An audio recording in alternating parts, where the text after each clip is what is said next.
As a Windows fan, I've been looking to wean myself off of the MacBook Air M1, which is an incredibly capable device that can be found for under $1,000. Now, obviously I'd prefer something that runs Windows, like the Galaxy Book Pro 360. This is a super thin and light device that packs a ton of specs, and it's really capable. But after the last couple months, is it good enough to get me off the MacBook? Let's talk about it. This is an OISO, and this is the Galaxy Book Pro 360 review. The first thing I want to say about this design is, wow, it's an incredibly thin form factor that still packs a good number of specs into it. And it's all aluminum, which is a good sign, except for it has this dark navy blue color that I like, but it attracts fingerprints really badly. And even after cleaning it off, it still doesn't seem to get rid of all the grease. The other downside of this form factor is the durability and strength. While it seems like it'd be a very durable device, the hinge, you can even hear, the device seems to creak and crack, especially when I lay my hands on it to type on it. And while it doesn't impact the actual experience of using it, it does feel slightly less premium because of that. Similarly, the hinge is not quite as stiff as I would like it to, so if I'm holding the device out like this, it has a tendency to open up, which is just a sign of a less premium laptop for me. Outside of that, the fact that it's such a small form factor means that using as a tablet is a lot easier. Now, obviously, the side bezel is quite a bit larger than a lot of other devices in its class, but that doesn't really bother me considering if you want to use it as a tablet, you need to hold on to somewhere. It's still relatively thin to the point where I could probably hold this in one hand while tapping on it with the other for a pretty long period of time, but it's obviously not going to solve all of the problems that Windows has using tablets on the operating system. One downside of this ultra-thin design is the ports. Now, the good news is there are 3 USB-C ports, 2 on this side, 1 on this side. It's nice being able to plug in a charger or anything else to either side of the device. I'm looking at you, MacBook Air, but I would have loved to see a USB-A port as well. Now, obviously, it's tough to fit a USB-A port in this thin a form factor, but there are retractable ports that can actually handle a USB-A port. I'll show you a quick B-roll shot so you can see what it looks like. I would love to see something like that on this, but it seems like Samsung's kind of gone with the trend of eliminating ports. In addition to the 3 USB-A or USB-C ports, there's also a dedicated SD card reader, which means I can quickly offload any sort of footage from any videos I'm shooting, which is a nice to have and not too dissimilar from what you'd get on the newer MacBook Pro, although that is full-size SD card. Where this laptop really sets itself apart is in the display. Now, while OLED displays on laptops are not new, this is one of the few that I've seen in recent years after the HP that I reviewed last year. Now, obviously, of any manufacturer, I'd expect Samsung to put a good OLED display in their laptop. And the first time I turned this display on, I was amazed, just because it was the white startup font on a black background, and it was tough to tell whether the laptop was on, save for the Galaxy logo. Now, when you actually get close to it, you can start to see fringes on the edges of text.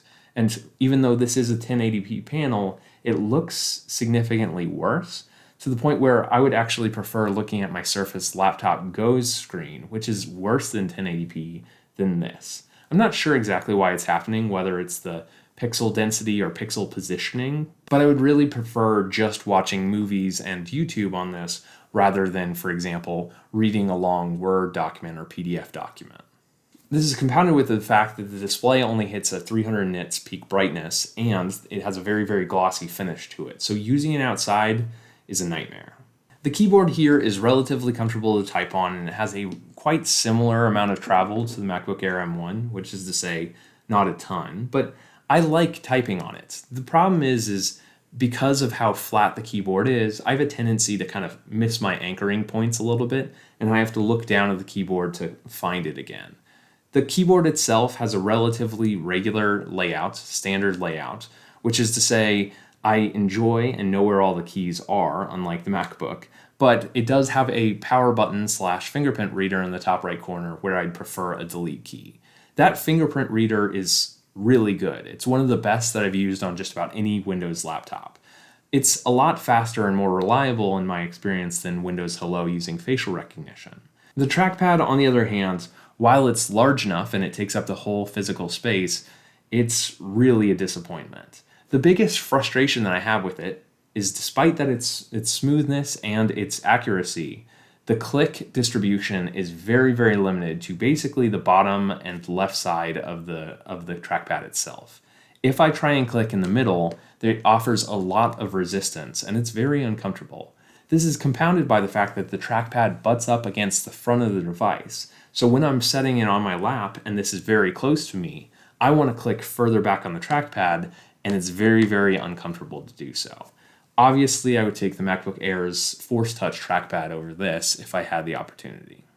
In terms of performance, the i7 11th generation processor in this is incredibly capable, and I was hoping that I'd be able to torch the MacBook Air's M1. And I wasn't really too disappointed. Now, the M1 is obviously significantly more efficient, meaning that it can, edit videos without having to turn on the fan, since there isn't one.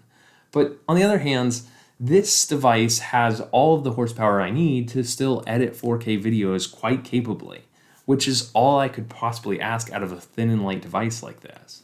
Unfortunately, it's not all great considering the fan is relatively loud, but that's usually the trade-off that you have to make for such a thin and light form factor.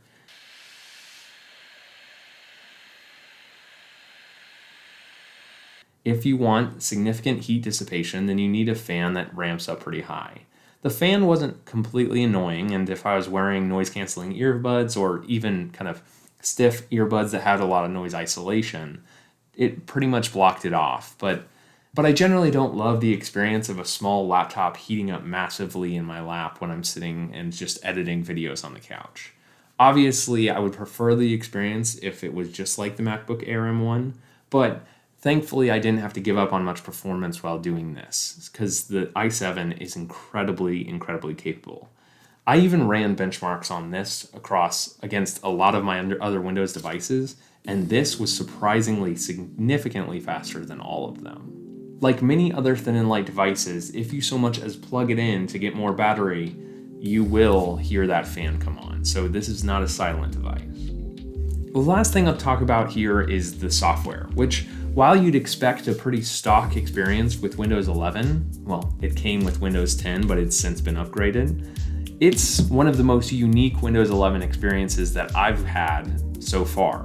And that's largely because the custom software that Samsung includes on this. Now, a lot of this stuff is not really value add stuff. It's really focusing on compatibility with your other Samsung products. So if you're 100% engrossed in the Samsung ecosystem, then maybe you'll get some good experiences out of this, like having a gallery that syncs with your Samsung devices, like being able to run Samsung DeX, any of those sort of features. But for the most part, those features are already available on other Windows laptops.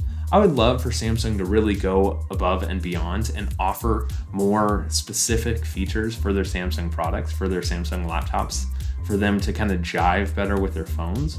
But obviously, considering they have a lot smaller market share with Windows laptops, it probably would really limit their market. Over the time of using this device, I kind of went hot and cold. Generally, I did enjoy using it, and I was really impressed with how great it was, but I was a little bit disappointed with the screen experience. And I always have a little bit of worry when it comes to OLED displays and pretty static elements on screen like those that you'd find in Windows. Now, I haven't gotten any sort of image retention so far, and I've had it for a couple months, but I can't guarantee that that's not the experience that you'll get, considering it's a pretty standard experience long-term with OLEDs. I wish the display was a little bit more like the Samsung Notebook 9 that I reviewed a couple years ago, which was an LCD, but still very, very impressive for being 1080p. This display just isn't the best for reading text. Now, I wish I could use this as a primary tablet as well, but if I had to choose between this and an iPad, I'd probably choose an iPad every time. Overall, if I wanted a great thin and light device, then I would choose this over the MacBook Air. Yes, it's a little bit of a disappointment that the fan is so loud, but I really, really love the experience of using Windows and using Windows in such an incredible form factor. There's a lot of things that Samsung can improve on for this design, like for example, the durability and the premium feel. But if you are looking for a good alternative to the MacBook Air M1, this is pretty impressive. Thank you for watching InnoISO. I hope you liked this review of the Galaxy Book Pro 360. If you did, be sure to let me know down in the comments and get subscribed for more videos just like this. And if you are interested in more of my laptop reviews, be sure to check out this playlist I've got somewhere around here. Thanks for watching, and I'll catch you next one.